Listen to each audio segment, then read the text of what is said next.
92.7 big FM पर आप सुन रहे हैं यादों का edit box with Nilesh Mishra season 3। दोस्तों, 2 साल के बड़े खूबसूरत रिश्ते के बाद हम इस रिश्ते को और आगे बढ़ा रहे हैं नए नए रंगों के साथ। जो कहानियां मैं सुनाता हूँ वो लिखी होती हैं मेरी मंडली ने। जी हाँ, एक राइटर्स की मंडली है जिसको मैं ट्रेन करता हूँ, जो बम्बई और भारत के कई और हिस्सों में रहते हैं। मैं उनकी मदद करता हूँ बेहतर से बेहतर कहानियाँ लिखने में और फिर उन्हीं कहानियों को आपके सामने पेश करता हूँ। दोस्तों, आज मैं आपको सुना रहा हूँ हर्षलता पंत की लिखी कहानी झील किनारे। मुझ में ऐसा क्या पसंद है तुम्हें सुजाता? कभी शीशे के सामने खड़े होकर अपनी आंखों में झांक लेना, समझ जाओगे। ये सवाल गिरीश हफ्ते 10 दिन में एक बार सुजाता से पूछ ही लेता। सवाल भी वही और जवाब भी जस का तस। आज साल की पहली बर्फबारी में शांत नैनी झील को तकते हुए गिरीश को सुजाता का ख्याल हो आया। गिरीश की आंखें आज भी ऐसी ही थीं, एकदम ठहरी हुई और शांत। नैनीताल शहर के मल्लीताल में पश्मीने की शॉल के बहुत नामी व्यापारी थे गिरीश के घर वाले। कम ही उम्र का था तो पिताजी नहीं रहे, बस इसीलिए थोड़ा जल्द ही अपने दादा के साथ काम धंधे की बारीकियां सीखने में लग गया था गिरीश। जल्दी जल्दी सीख ले बेटा, मैं नहीं रहा तो अकेला पड़ जाएगा फिर। अरे बौजू, तुम कहाँ जा रहे हो अभी से? ये बढ़िया ऊन की पहचान मेरे बेटों को तुम ही तो कराओगे। भुवन जी वैसे थे तो गिरीश के बड़ बौजू यानी दादा, लेकिन पिता के न होने के कारण वो उन्हें बौजू ही बुलाता था। बौजू और पोता रोज तल्लीताल के मशहूर भवानी शाह हाउस से निकलते और नैनी झील के किनारे माल रोड पे पैदल सैर करते हुए मल्लीताल के शाह पश्मीना सेंटर पहुंच जाते। बरसात के महीनों को छोड़ के साल का कोई भी समय ऐसा नहीं था जब शाह सेंटर में खरीदार न पहुंचे। कुछ कुछ ग्राहक तो सालों साल से लगे बंधे से थे और उनको शाह सेंटर से बांध रखा था बढ़िया पश्मीने के साथ साथ गिरीश के बौजू यानी भवानी शाह जी के मीठे स्वभाव ने। ऐसे ही एक ग्राहक थे कलकत्ते के देवव्रत मुखर्जी और उनकी पत्नी यानी सुजाता के माता पिता।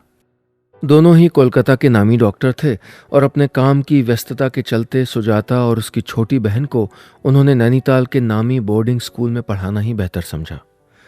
इसी के चलते पिछले कई सालों से मुखर्जी दंपत्ति का साल में एक चक्कर लगना तो तय ही था और हर बार शाहजी की दुकान तक आना तो जैसे एक रवायत सा हो गया था। मुखर्जी साहब अपनी पत्नी से हंसते हुए बोले, अरे कोलकाता में शॉल कहाँ ओढ़ोगी? और जब अपनी बेटी लोग के पास आऊँगी तो क्या भाड़ा लगे लाऊंगी गर्म शॉल? देबू तुम भी ना। और कहीं हमारी बेटी लोग को ये जगह पसंद आ गया तो? मिसेस मुखर्जी अपने खाटी शालीन बंगाली अंदाज में हिंदी में जवाब देती। ठीक आज जैसे ही बर्फ से घिरे जनवरी के महीने में गिरीश ने सुजाता को पहली बार देखा था। कड़कड़ाती हुई ठंड ने उसके गालों को टमाटरी कर दिया था। शायद पहली बार इतनी बर्फ देखी थी उसने और बर्फ को देख के अपनी छोटी बहन से भी ज्यादा खुश हुई थी। नहीं माँ, मुझे नहीं पहनने दस्ताने, फिर बर्फ छूने में मजा कहाँ आएगा? आप ही पहनो ना, पहन लो ना, फ्रॉस्ट बाइट सुना है? बर्फ में ज्यादा देर तक हाथ रखोगी तो हथेलियों में कट सा जाएंगे, फिर बहुत दर्द होगा बाद में। गिरीश माँ बेटी के बीच खुद ही बोल पड़ा था, पर वो शोख चंचल लड़की कहाँ मानने वाली थी। अरे बाद में दर्द होने के डर से अभी खुश भी ना हूं, बाकी की बाद में देखेंगे ना। गिरीश बहुत देर तक मुस्कुराता हुआ देखता रहा था, बर्फ के गोलों से खेलती और मुंह से सर्द हवा के छल्ले छोड़ती सुजाता को। 92.7 बिग एफएम पर आप सुन रहे हैं यादों का edit box with Nilesh Mishra season 3। दोस्तों, आज मैं आपको सुना रहा हूं अपनी मंडली की सदस्य हर्षलता पंत की लिखी कहानी झील किनारे। आज की कहानी में अब तक आपने सुना गिरीश अपने दादाजी के साथ नैनीताल में रहता है। पिता के न होने के कारण कम उम्र में ही वो पश्मीने के पारिवारिक व्यवसाय से जुड़ गया है। इस साल की पहली बर्फ में उसको अचानक सुजाता से अपनी पहली मुलाकात याद हो आती है। अब आगे। सुजाता हॉस्टल में रहती थी और गिरीश ये बात अच्छी तरह जानता था कि स्कूली हॉस्टल के बच्चे हर इतवार नीचे शहर में आ सकते हैं अपने काम की चीज़ें खरीदने या फिर मॉल रोड और फ्लैट्स पे सैर सपाटा और मस्ती करने। पिछले 2 इतवारों से गिरीश दोपहर के वक्त दुकान से थोड़ी देर के लिए फ्लैट्स की ओर चला जाता। दूसरी बार में उसको सुजाता दिखने से पहले सुनाई दे गई। आइसक्रीम की दुकान के बाहर स्कूली सहेलियों के झुरमुट के बीच से आती हुई उसकी आवाज को गिरीश पहचान गया था। अरे तुम जानते हो मैं तुमको कितना याद किया। अरे उस दिन ये क्यों नहीं कहा कि इतना दर्द होगा हाथों में कि पेन भी नहीं पकड़ा जाएगा। देखो पूरी हथेलियां कट गई हैं जैसे। और इतना कहते ही पट से आइसक्रीम लिए हाथ आगे कर दिए और फिर खुद ही बोल पड़ी, अरे ये मैं हर बार थोड़े खाती हूँ। वो तो कल रात हॉस्टल में शर्त लगी थी कि कौन नीचे आके सबसे पहले 3 आइसक्रीम खा सकता है, बस ये आखिरी है। वैसे तुम भी क्या अपने बाजू से छिप के यहाँ आइसक्रीम खाने आए हो? नहीं आइसक्रीम खाने नहीं आया, ये दस्ताने रख लो। अगली बार बर्फ नंगे हाथों से मत छूना, तुम्हारी बहन के लिए भी है। और ये कहते हुए वो पैकेट आगे बढ़ा दिया जिसको लेके पिछले इतवार भी आया था वो उसको ढूंढने। सुजाता ने फटाफट पैकेट से निकाल के दस्ताने पहन लिए और चहकते हुए बड़े हक से बोली, ये दोनों जोड़े तो मैंने रख लिए, छोटी के लिए भी ला दोगे ना अगले हफ्ते प्लीज? बस फिर कभी दस्तानों और मफलर का बहाना या कभी कॉफ़ी का। दोनों जो शुरुआत में मिलने की वजहें ढूंढा करते थे वो अब धीरे धीरे बस यूं ही बेवजह मिलने लगे थे। बिल्कुल अल्हड़ और शोख थी सुजाता, हंसती चहकती हुई सी। गिरीश एकदम शांत और सौम्य, थोड़ा कम बोलने वाला। शायद उम्र से पहले जिम्मेदारियां निभाने वाले कुछ ऐसे ही हो जाते हैं। जब भी मिलते तो सुजाता के पास न जाने कितनी बातें होती उसको बताने को। हॉस्टल में वार्डन से छुप के नूडल्स बनाने से लेके अपनी रूममेट को भूतिया कहानी सुना के डराने जैसी। हर बार नए किस्सों की गठरी लेके आती थी वो नैनी झील के किनारे। वहीं दोनों बेंच पे घंटों बैठे रहते। सुजाता बच्चे की तरह चहकती रहती और गिरीश मुस्कुराते हुए सुजाता की बातें सुनते हुए मछलियों को दाने डालता रहता। दोनों की मुलाकात अक्सर ख़त्म होती फ्लैट्स के पास ही बने नैना देवी मंदिर में शाम को 6 बजे होने वाली आरती की घंटी के साथ।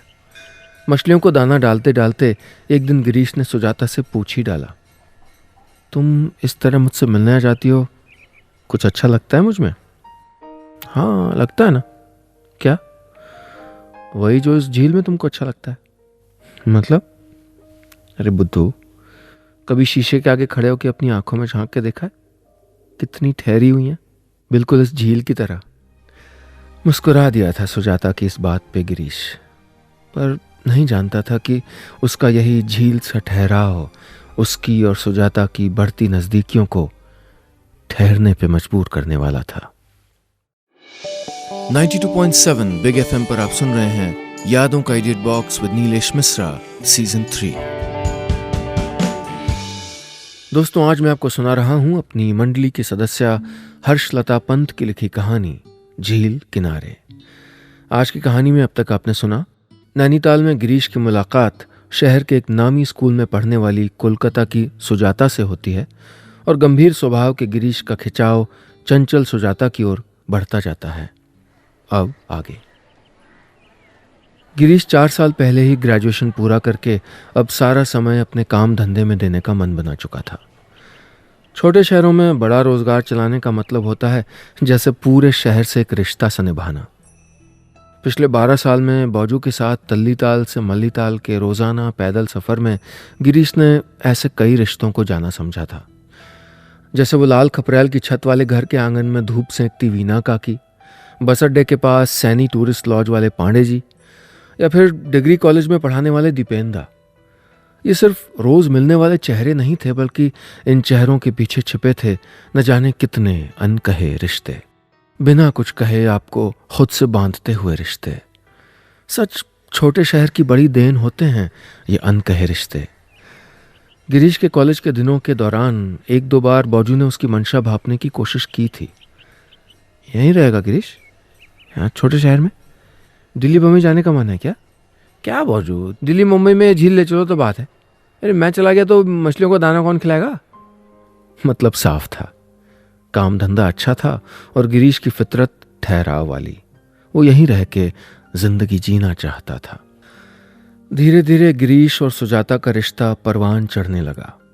कभी झील किनारे, कभी ठंडी सड़क पे देर तक साथ साथ चलते हुए, और कभी शहर से थोड़ा और आगे पंगोट और किलबरी के घने जंगलों के साए में।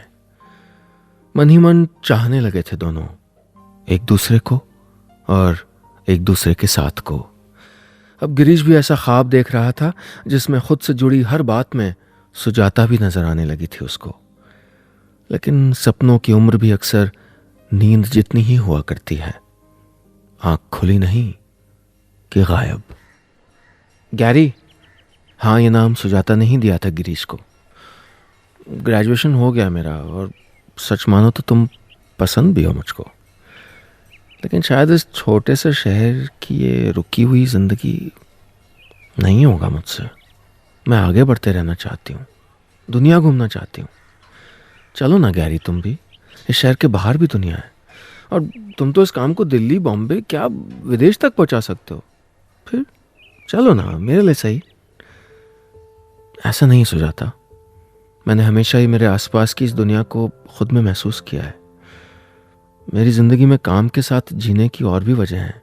ये जाने पहचाने चेहरे, ये आंगन, ये चीड़ देवदार के जंगल, ये बुरांस के फूल, ये झील, और क्या गैरी? सुजाता बीच में ही टोक के बोली। और कुछ नहीं।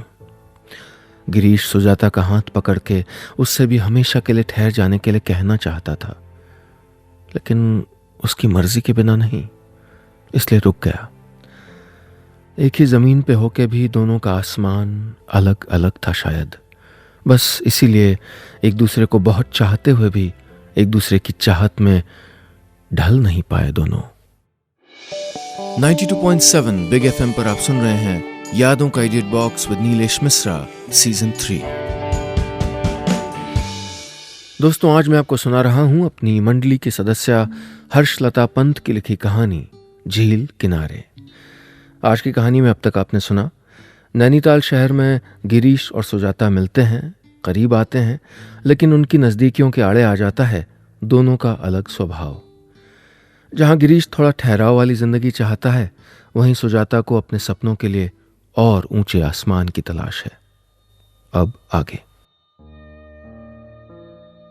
सुजाता चली गई ग्रेजुएशन पूरा करने के लगभग 2 महीने बाद। पहले नैनीताल से दूर दिल्ली तक गई, और फिर धीरे धीरे बहुत दूर इंग्लैंड तक। जाने के कुछ समय बाद तक दोनों के बीच फोन और चिट्ठियों का सिलसिला बंधा रहा, मगर धीरे धीरे इस रिश्ते पे दूरियों ने कब्जा कर लिया और सुजाता गिरीश से दूर हो गई। लेकिन गिरीश के मन से कभी भी दूर नहीं हो पाई सुजाता। जब भी कभी उसकी याद आती तो गिरीश झील के किनारे मछलियों को दाना डालने चला आता, और कुछ एक बार तो पुराने दिनों की धुन में नैना देवी मंदिर की शाम की आरती तक बैठा रहता। सुजाता के गिरीश की जिंदगी में आने और आके आगे बढ़ जाने को गिरीश के सिवा कोई और जान पाया था तो वो थे गिरीश के बौजू। आखिर अपने पोते की आंखों में सुजाता और उसकी लुका छिपी वाली मुलाकातों की चमक भी उन्होंने ही तो देखी थी। शशि, गिरीश बहुत प्यारी बच्ची है सुजाता, लेकिन नदी को कौन बांध पाया है? बड़े ही प्यार से बौजू ने गिरीश के सर पे हाथ फिराते हुए कहा था। मुखर्जी दंपत्ति सुजाता के चले जाने के बाद भी नैनीताल आते रहे। उसकी छोटी बहन जो अभी वहीं पढ़ रही थी, उन्हीं से पिछले साल गिरीश को पता चला कि सुजाता अब इंग्लैंड में रह रही है। नैनीताल से दिल्ली जाने के ठीक बाद मार्केटिंग का कोर्स करके वो एक मल्टीनेशनल कंपनी में नौकरी लेके लंदन चली गई थी। देखो तो भुवन बाबू, ये लड़की भी न जाने कब बड़ा होगा, अभी भी बर्फ के साथ वैसा ही खेलती है। सुजाता की कुछ नई तस्वीरें गिरीश के बौजू को दिखाते हुए देवव्रत जी बोले थे। और हाँ, इस बार तो एकदम गरम वाला जामुनी पश्मीना चाहिए मुझको। लंदन में जाऊंगी तो अंग्रेज लोगों को चिढ़ाऊंगी ना, मुस्कुराते हुए सुजाता की माँ बोल पड़ी थी। देवव्रत जी और उनकी पत्नी के चले जाने के बाद बहुत देर तक सुजाता की तस्वीर देखता रहा था गिरीश। बौजू ने ही उनसे मांग के रख ली थी। शायद ये बौजू का अपना तरीका था अपने पोते को समझाने का कि जिस मोड़ पर रिश्ते टूट जाएं वहां ज्यादा देर तक ठहर जाना अच्छा नहीं है। गिरीश को आज भी सुजाता उन तस्वीरों में दिखने से पहले सुनाई दे गई थी। बर्फ के बड़े से ढेर के साथ लॉन्ग कोट, ऊंचे ऊंचे बूट्स, मफलर, दस्ताने और खिलखिलाती हुई हंसी में लिपटी थी सुजाता। शायद लंदन के किसी बाजार की तस्वीर थी। तस्वीर में सुजाता के साथ में एक लड़का भी था और बहुत खुश लग रहे थे दोनों। एक टीस सी उठी थी गिरीश के मन में उस तस्वीर को देखकर। वो खनक जैसे तस्वीर से निकलकर गिरीश के दिल को भेद कर गई थी। उसे यकीन हो गया था कि सुजाता अपनी जिंदगी में आगे बढ़ गई है, और बढ़ती भी क्यों नहीं, आखिर ऐसी ही जिंदगी हमेशा से चाहती आई थी वो। और फिर उसने भी तो कितनी आसानी से चले जाने दिया था सुजाता को। कहाँ बदल पाया था खुद को जरा सा भी उसके लिए। 92.7 बिग एफएम पर आप सुन रहे हैं यादों का edit box with Nilesh Mishra season 3। दोस्तों, आज मैं आपको सुना रहा हूं अपनी मंडली की सदस्य हर्षलता पंत की लिखी कहानी झील किनारे। आज की कहानी में अब तक आपने सुना नैनीताल की बर्फबारी गिरीश को सुजाता की याद दिला देती है। सुजाता जो जिंदगी में कुछ और ज्यादा पाने के लिए आगे बढ़ गई थी, नैनीताल से बहुत दूर इंग्लैंड तक। उसके पिता से मिली तस्वीर में किसी युवक के साथ उसको खुश देख के गिरीश को अपने प्यार को खोने की कसक होती है। अब आगे। हर बार की तरह इस बार भी नैनीताल शहर में साल की पहली बर्फबारी हो चुकी थी। कड़ाके की ठंड पड़ते हुए लगभग 2 हफ्ते बीत चुके थे। इस ठंड में भी पूरे शहर में हर साल की तरह बहुत हलचल थी। दूर दूर से बर्फ की आस में आए सैलानियों से पूरा शहर पटा पड़ा था। बर्फ से खेलते हुए छोटे छोटे बच्चे, मॉल रोड पे सजी हुई दुकानें, शाम को छोटे बड़े होटलों से आती संगीत की धुनें, और रात को शांत सी नैनी झील में झिलमिलाता हुआ पूरा पहाड़ी शहर। सच, ये नज़ारे किसी जन्नत से कम नहीं थे। मगर हर साल की तरह इस बार देवव्रत बाबू और उनकी पत्नी की कोई खबर नहीं थी। इस साल अब तक नहीं आए थे दोनों। अभी तो देव बाबू की छोटी बेटी का 1 साल बाकी है ना कॉलेज में। इस समय तक तो आ ही जाते थे हर साल।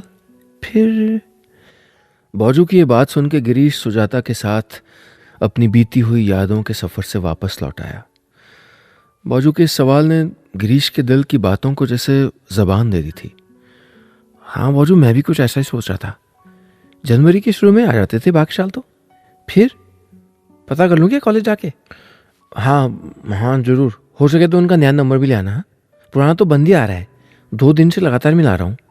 ओहो, ये बौजू भी ना मुझसे कहते हैं कि आगे बढ़ जाओ, और खुद आज भी देव बाबू की राह देख रहे हैं। गिरीश अपने आप में ही बुदबुदाया। अगले ही दिन ठंडी सड़क के रास्ते गिरीश गर्ल्स कॉलेज हॉस्टल चला गया था। हॉस्टल वार्डन से बातचीत करके हैरान था ये जान के कि इस बार सुजाता की बहन खुद ही दिल्ली चली गई थी, और वहीं से मुखर्जी दंपत्ति के साथ इंग्लैंड, सुजाता के पास। देव बाबू का नंबर भी पता किया तो वही पुराना वाला ही था। अब जब सारा परिवार ही साथ है तो फोन किसको करेंगे, इसी के लिए ऑफ कर रखा होगा, गिरीश मन ही मन सोचता रहा। ऐसे सब लोग इंग्लैंड एक साथ। गिरीश की कुछ समझ में नहीं आ रहा था। शायद सुजाता की जिंदगी में ही कुछ खास हो रहा हो, बस इसलिए। हाँ, क्यों नहीं, 29 साल की उम्र कोई ऐसी कम भी नहीं शादी करने के लिए। ये सब समझते बूझते हुए भी खुद को कभी किसी और रिश्ते में जोड़ ही नहीं पाया। जैसे बीते सालों में घर वालों ने कुछ रिश्ते सुझाए भी थे, लेकिन गिरीश के दिल का मामला तो जैसे सुजाता की खनक तक ही ठहर के रह गया था। उसने हमेशा ही सुजाता को अपनी पूरक के रूप में देखा था। वो कहते हैं ना, ऑपोजिट्स अट्रैक्ट, बस एकदम वही बात थी। और आज सुजाता की शादी का ख्याल आते ही जैसे दिल का हर एक एहसास कुछ जम सा गया था। फ्रॉस्ट बाइट जैसा दर्द जैसे हथेलियों से होकर दिल की दीवारों तक आ पसरा था। कहते हैं ना, पहला सच्चा प्यार और पहला अधूरा प्यार बस मिलने की देर है, जिंदगी भर साथ नहीं छोड़ते। 92.7 बिग एफएम पर आप सुन रहे हैं यादों का edit box with Nilesh Mishra season 3। दोस्तों, आज मैं आपको सुना रहा हूं अपनी मंडली की सदस्य हर्षलता पंत की लिखी कहानी झील किनारे। आज की कहानी में अब तक आपने सुना नैनीताल शहर के गिरीश और सुजाता अपने जीवन से अलग अपेक्षाओं के चलते अलग हो चुके हैं। सुजाता के जाने के बाद भी उसके माता पिता नैनी से रिश्ता जोड़े हुए थे, लेकिन पिछले साल नैनीताल आने के बजाय वो इंग्लैंड में थे, सुजाता के पास। पर ऐसा क्या हुआ वहां? क्या सुजाता की शादी हो गई? गिरीश के मन को आशंकाओं ने घेर लिया है। अब आगे। और फिर ठीक 1 साल बाद सुजाता के पिता देवव्रत बाबू को अकेले ही दुकान में देख के गिरीश बहुत चौंक गया था। नमस्कार भुवन बाबू। अरे देव बाबू, नमस्कार नमस्कार। अकेले हैं? पिछले साल तो आपसे मिलना ही नहीं हो पाया, बल्कि गिरीश को हॉस्टल भी भेजा था, पर मालूम हुआ कि आप आए ही नहीं थे। जी भुवन बाबू, पार्सल हम लोग सब सुजाता के पास गया था, इंग्लैंड। प्रतिमा तो इस साल भी वहीं गया है। इस साल छोटी बेटी भी उधर से चला जाएगा ना, इसलिए सोचा आ जाऊं उसका मदद करने। जी बिल्कुल सही किया आपने देव बाबू। अब तो आपकी छोटी बेटी पे ध्यान देने का ही समय है। एक जिम्मेदारी से तो आप मुक्त हो गए। बौजू ने बड़े ही अपनेपन से देव बाबू से कहा। ज्यादातर हंसमुख से ही दिखने वाले देव बाबू की आंखें नम हो आई थीं सुजाता के जिक्र मात्र से। आखिर बेटियां पराई होकर भी कहाँ अलग हो पाती हैं अपनी जड़ों से।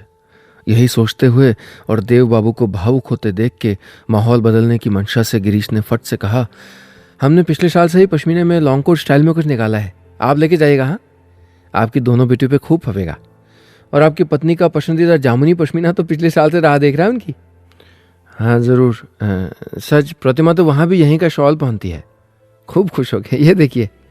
और ये कहते हुए फिर एक नई तस्वीर बौजू के आगे बढ़ा दी। अरे हाँ सच्ची, देख तो गिरीश। हंस के बौजू गिरीश को देख के बोले, हाँ गिरीश, ये कुछ सामान तुम्हारे लिए भी है, सुजाता ने भिजवाया है। देव बाबू ने जाते जाते गिरीश को एक छोटा पैकेट थमाते हुए कहा। गिरीश को न जाने क्यों उस वक्त देव बाबू की आंखों की उदासी कुछ चुभ सी गई। चलो, मुझे याद तो करती है आज भी। मुस्कुरा के ले लिया था उसने वो पैकेट और देव बाबू के जाते ही बिना दाजू को कहे ही आ गया था झील किनारे पड़ी बेंच पर। फटाफट खोल के देखा तो पैकेट में थे एक जोड़ी दस्ताने, एक पश्मीने का मफलर और साथ में एक चिट्ठी।